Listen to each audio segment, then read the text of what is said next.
दिल्ली में लाल किले के पास हुए सोमवार शाम को धमाके के मामले में जांच एजेंसियों को एक महत्वपूर्ण सुराग हाथ लगा है।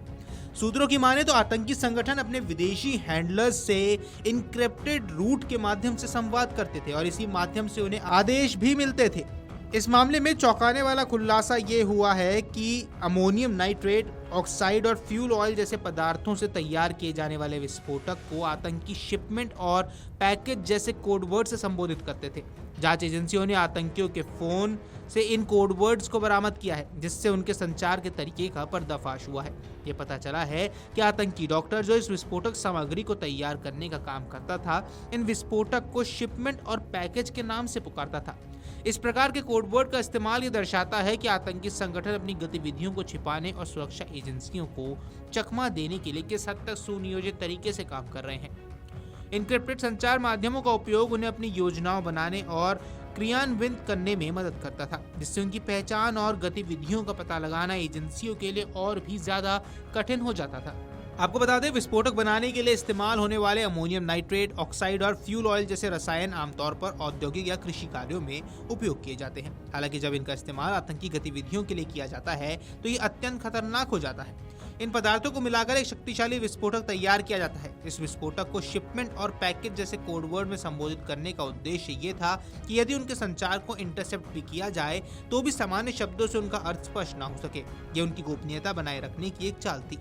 आतंकी संगठन जैश-ए-मोहम्मद के फरीदाबाद मॉड्यूल के संदिग्ध आतंकी यानी सफेद पोश आतंकी मॉड्यूल के संबंध में गिरफ्तार किए गए डॉक्टर मुजम्मिल गनई लाल किला क्षेत्र की पहले भी रेगी कर चुका था।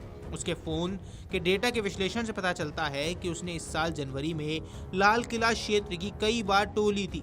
दूसरी तरफ दिल्ली पुलिस की स्पेशल सेल फरीदाबाद की अल फलाह यूनिवर्सिटी के लोगों से लगातार पूछताछ कर रही है। दिल्ली पुलिस अब तक 10 से ज्यादा लोगों से पूछताछ कर चुकी है। वहीं दिल्ली पुलिस की स्पेशल सेल के एक वरिष्ठ अधिकारी ने बताया कि उन्हें संदेह है कि ये रेकी 26 जनवरी को एक ऐतिहासिक स्मारक को निशाना बनाने की एक बड़ी साजिश का हिस्सा थी, जो उस समय क्षेत्र में गहन गश्त के कारण विफल हो गई होगी।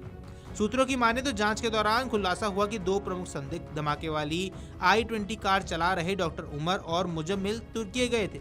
उन्होंने बताया कि जांचकर्ताओं को उनके पासपोर्ट में तुर्की के आवर्जन टिकट मिले हैं और वे इस बात की जांच कर रहे हैं कि क्या दोनों अपनी यात्रा के दौरान किसी विदेशी आका से भी मिले थे। उन्होंने बताया कि जांच के दौरान खुलासा हुआ है कि विस्फोट में इस्तेमाल हुई Hyundai i-20 कार से जुड़े अन्य संदिग्धों के पास एक अन्य लाल रंग की कार भी थी।